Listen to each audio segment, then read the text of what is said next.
warahmatullahi wabarakatuh. Perkenalkan, nama saya Mei Ernawati. Saya dari SMP Negeri 2 Dari Jaksa, Kabupaten Pati, Provinsi Jawa Tengah. Saya mengajar mata pelajaran Pendidikan Agama Islam dan Budi Pekerti.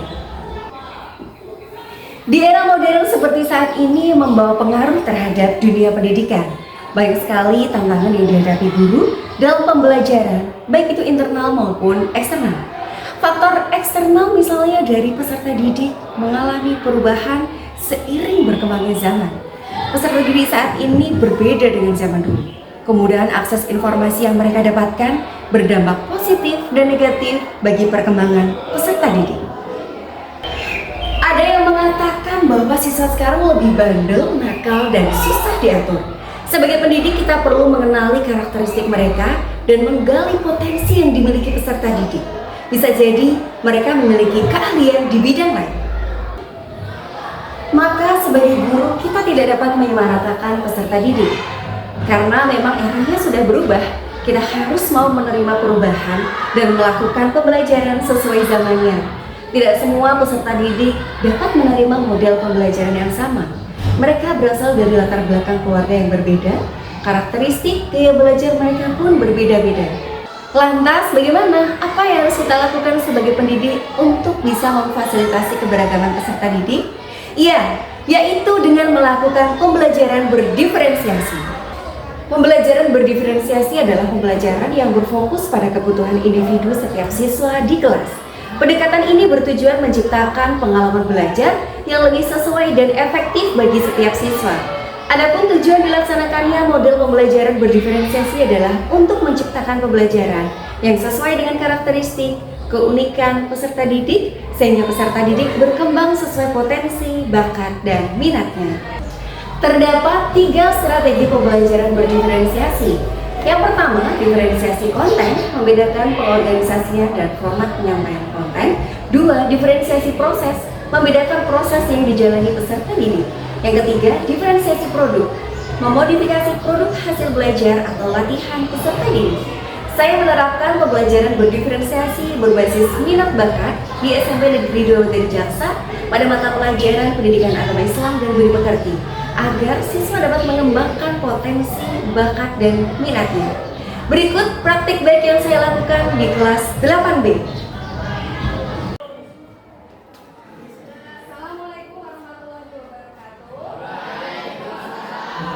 Seperti biasa, saya mengawali pembelajaran dengan mengucapkan salam, menanyakan kabar, membaca surah pendek atau surah Al-Fatihah, mengecek kehadiran siswa, dan melakukan ice breaking.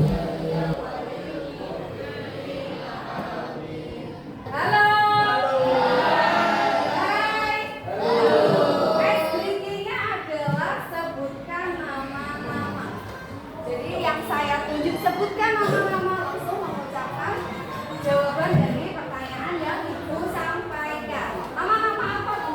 Nanti bisa saya sampaikan nama malaikat, nama-nama nabi, nama kitab.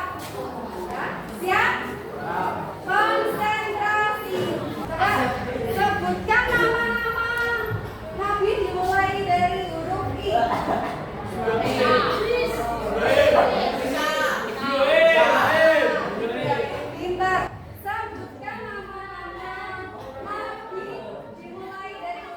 Untuk dapat mengenal karakteristik dan gaya belajar peserta didik, terlebih dahulu saya melakukan asesmen awal atau asesmen diagnostik di awal tahun ajaran. Saya membuat beberapa daftar pertanyaan yang harus diisi peserta didik melalui link Google Form yang saya bagikan. Selain itu, observasi selalu saya lakukan di setiap kelas. Di beberapa waktu, saya juga menyempatkan untuk berkomunikasi, menanyakan keseharian siswa.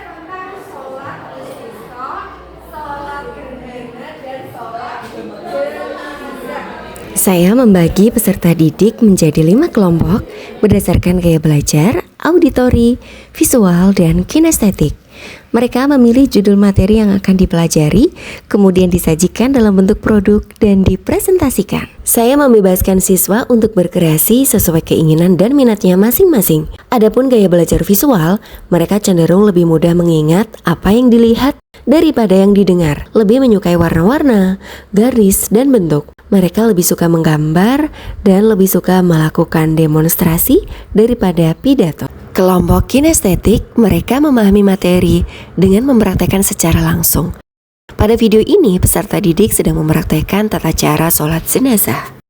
Kelompok auditori, peserta memahami materi dengan mendengarkan dari sumber suara atau video.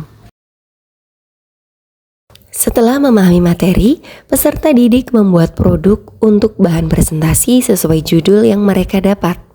Ada yang membuat produk dari aplikasi Canva. Aplikasi ini sangat populer dan mudah digunakan. Cukup mengakses dengan gawai, peserta didik dapat mendesain produk presentasi yang mereka sukai. Ada juga yang membuat produk dari aplikasi Pixlab.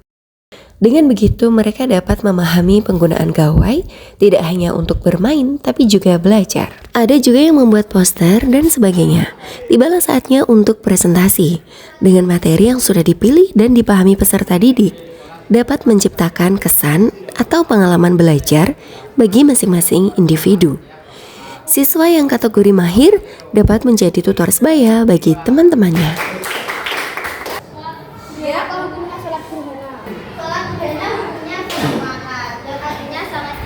Guru berfungsi sebagai fasilitator, membantu siswa mengembangkan keterampilan belajar mandiri, mendorong siswa berpikir kritis dan kreatif. Tidak terasa 2 jam pelajaran berlalu, guru memberikan penguatan terhadap apa yang dipelajari hari ini, menyampaikan kegiatan yang dilakukan pada pertemuan minggu depan, dan mengucap salam. Selanjutnya, untuk pengembangan minat bakat bidang PAI, saya memfasilitasi peserta didik untuk mengikuti kegiatan seperti tadarus Al-Quran, petugas Asmaul Husna, petugas azan, BTQ, tilawah, seni hitobah, dan rebana. Peserta didik yang memiliki bakat di bidang PAI dibimbing dan dilatih serta dilibatkan dalam kegiatan keagamaan seperti peringatan Maulid Nabi, Hari Raya Idul Fitri, Isra Mi'raj, dan sebagainya.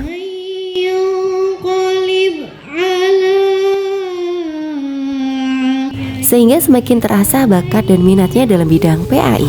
Setiap individu peserta didik adalah pribadi yang unik. Sebagai guru, mari kita pahami karakteristik masing-masing peserta didik.